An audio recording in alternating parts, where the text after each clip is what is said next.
آج سے ہزاروں سال قبل جزیرہ عرب کے جنوبی علاقوں میں یمن کے گرد و نواح میں ایک شہر آباد تھا جسے سبا کہتے تھے، اور وہاں آباد لوگوں کو قومی سبا کہہ کر پکارا جاتا تھا۔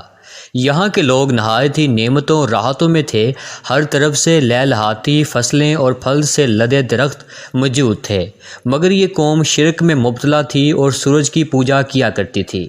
جب وہاں کے بادشاہ شراجیل بن مالک کی موت ہوئی تو اس کی بیٹی بلقیس نے حکومت کی بھاگ دوڑ سنبھالی۔ بعض مورخین نے لکھا ہے کہ بلقیس کے والدین یعنی اماں یا ابا میں سے ایک جنات میں سے تھے، مگر اس نظریے کی کوئی واضح دلائل نہیں ملتی۔ ملکہ بلقیس ایک قابل عورت تھی جس نے یمن پر 9 سال نہایت ہی خوبصورتی سے حکومت کی، اور دنیا کے بیشتر علاقوں میں جو تجارت ہوتی تھی وہ سبائیوں کے ہاتھ میں تھی۔ یہی وجہ تھی یہ قوم نہایت ہی دولت مند تھی، مگر یہ وہ زمانہ تھا جب مشرق سے مغرب تک ایک عظیم مہد بادشاہ کی طاقتور حکومت اور جاہ و جلال کا ڈنکا بجتا تھا، جسے تاریخ میں سلیمان ابن داؤد کے نام سے جانا جاتا ہے۔ حضرت سلیمان علیہ السلام کی حکومت دنیا کے بیشتر ممالک میں تھی، جس کا دارالخلافہ یروشلم شہر تھا۔ آپ کو ہوا، جنات، چرندوں، پرند اور جانور پر حکمرانی ادا کی گئی تھی۔ ایک دن کا واقعہ ہے کہ سلیمان علیہ السلام نے دربار لگایا تو جنوں و انس، جانور اور پرندے سب کے سب حاضر ہوئے، مگر ان کا چہیتا پرندہ ہدہد غائب تھا۔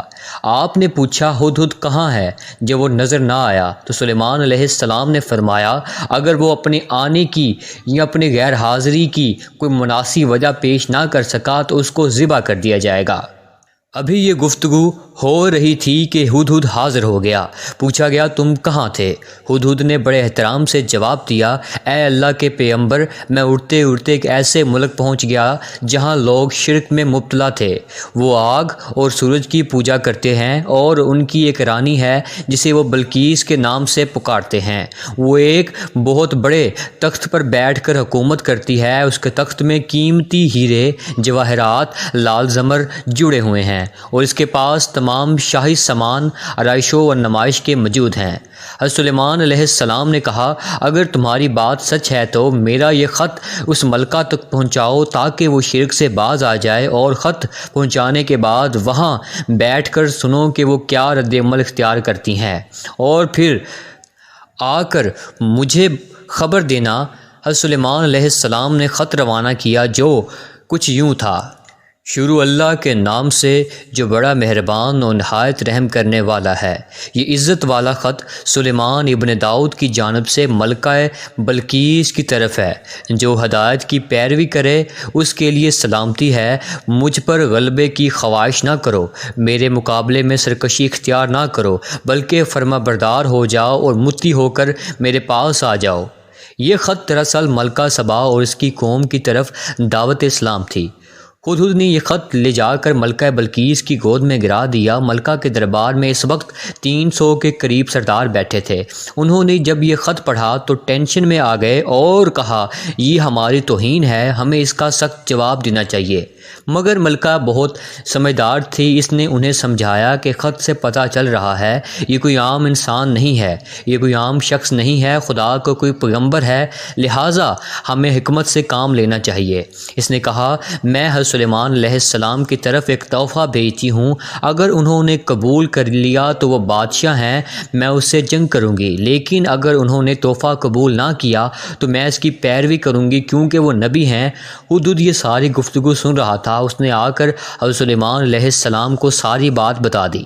حضرت سلیمان علیہ السلام نے جنات کو حکم دیا کہ شہر میں داخل ہونے والے راستے پر سونے چاندی کی اینٹوں کا فرش بچھا دیا جائے، راستے کے دونوں جانب سونے کے عجیب الخلق جانور کھڑے ہو کر دیے جائیں، وزراء اور عمال سلطنت کے تمام کرسیوں کو سونے کا کر دیا جائے، دربار کو ہیرے جواہرات سے مزن کیا جائے۔ ادھر بلقیس نے حضرت سلیمان علیہ السلام کے لیے تحائف روانہ کیے جن میں سونے کی اینٹیں، جواہرات، غلام، کنیزیں اور ملکہ کا ایک خط بھی تھا۔ جب یہ تمام تحائف لے کر قاصد سلیمان علیہ السلام کے دربار میں پہنچا اور انہوں نے یہ سب دیکھا تو شرمندہ ہوئے۔ حضرت سلیمان علیہ السلام نے ملکہ کے قادثوں سے کہا، تم لوگ مجھے مال سے میری مدد کرنا چاہتے ہو، مگر دیکھ لو جو کچھ اللہ نے مجھے دے رکھا ہے وہ اس سے بھی زیادہ ہے جو تمہیں دیا ہے، لہٰذا تمہارا تحفہ تمہیں مبارک ہو۔ اب تم اپنے تحائف کے ساتھ واپس جاؤ اور اپنی ملکہ سے کہنا ہمارا انتظار کر، ہم ایک زبردست لشکر لے کر آئیں گے۔ جب یہ خبر ملکہ بلقیس کو پہنچی تو وہ سمجھ گئی کہ واقعی یہ اللہ کے نبی ہیں، لہٰذا اس نے جنگ کے بجائے حضرت سلیمان علیہ السلام کے دربار میں حاضر ہو کر اپنی اطاعت کا یقین دلانے کا فیصلہ کیا۔ جب حضرت سلیمان علیہ السلام تک یہ پیغام پہنچا تو آپ نے اپنے درباریوں سے کہا، تم میں سے کون ہے جو ان کے متی ہو کر ان سے آنے سے پہلے ملکہ کا تخت میرے پاس اٹھا لائے؟ ایک جو پاگل جن نے کہا، آپ کے دربار کو برخاست کرنے سے پہلے میں اسے لا سکتا ہوں اور میں اس کام کی پوری قوت رکھتا ہوں، ان کے آنے سے پہلے ان کا تخت ہمارے پاس ہوگا، لہٰذا ایک اور ایماندار بھی ہوں اور آپ کی ہر بات مانوں گا بھی۔ جس کے پاس کتاب العلم تھا اس نے کہا، میں اس تخت کو آپ کی پلک جھپکنے سے قبل ہی لا دوں گا۔ پھر حضرت سلیمان علیہ السلام نے اس تخت کو اپنے پاس رکھا ہوا دیکھا تو پکار اٹھے، یہ میرے پروردگار کا فضل ہے تاکہ وہ مجھے آزمائے کہ میں شکر کرتا ہوں یا ناشکری، اور جو شکر کرتا ہے تو اس کا شکر اس کے اپنے ہی لیے مفید ہے، اور اگر کوئی ناشکری کرے تو میرا پروردگار ہے بے نیاز اور اپنی ذات میں بزرگ و برتر ہے۔ مفسرین نے کے مطابق وہ شخص حضرت سلیمان علیہ السلام کا کوئی دوست تھا جس کا نام اس بن برخیہ بتایا جاتا ہے، اور بعض نے لکھا ہے کہ آپ کا خالہ زاد بھائی تھا۔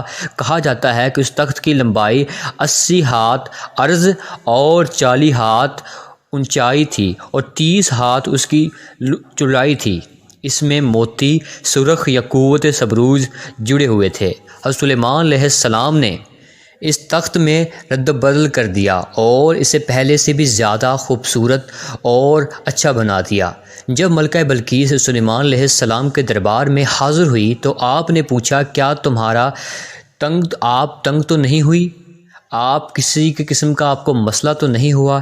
اس نے کہا، یہ تو گویا محبوب ہو میرے جیسا ہی، یعنی کہ جو آپ نے میرے لیے ایک اچھا تخت سجایا ہے یہ میرے جیسا ہی ہے۔ اس نے حضرت سلیمان علیہ السلام کی کوئی باتوں کا جواب دینے سے پہلے اپنے تخت کے بارے میں پوچھا، اور ہمیں پہلے ہی معلوم ہو گیا تھا اور ہم فرمانبردار ہو چکے ہیں۔ بلقیس کے آنے سے پہلے سلیمان علیہ السلام نے ایسی عمارت بنانے کا حکم دیا جس کا فرش سیسے کا ہو، نیچے پانی جاری ہو، پانی میں مچھلیاں اور دوسرے آبی جانور ہو۔ حضرت سلیمان علیہ السلام اس عمارت میں اپنی شاہی تخت پر جلوہ افروز تھے اور شیشے کے نیچے سے پانی اپنی پوری آب و تاب سے بہہ رہا تھا۔ جب اس کے اوپر شیشہ نظر نہیں آتا تھا بلقیس کو اس محل میں لایا گیا۔ جب اس نے فرش کو دیکھا تو سمجھی کہ یہ پانی کا ایک حوض ہے، لہٰذا اپنی پنڈلیاں سے کپڑا اٹھا لیا۔ سلیمان علیہ السلام نے کہا، یہ تو شیشے کا چکنا فرش ہے۔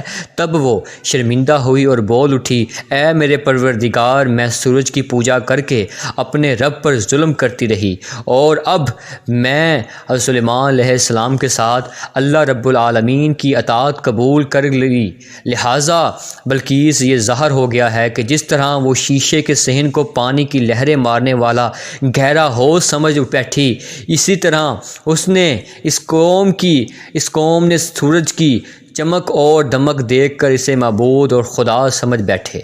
اسے اپنی فاحش غلطی پر نہایت ہی شرمندگی ہوئی۔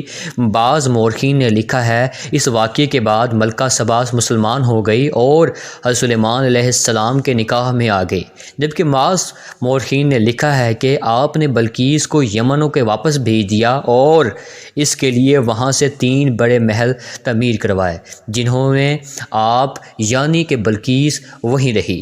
تو ناظرین، یہ تھی ہماری آج کی ویڈیو۔ اگر ویڈیو اچھی لگی ہو تو چینل کو سبسکرائب کیجئے، لائک کیجئے اور بیل آئیکن کو آن ضرور کیجئے تاکہ ہماری ہر آنے والی ویڈیو آپ کو جلد سے جلد موصول ہو سکے۔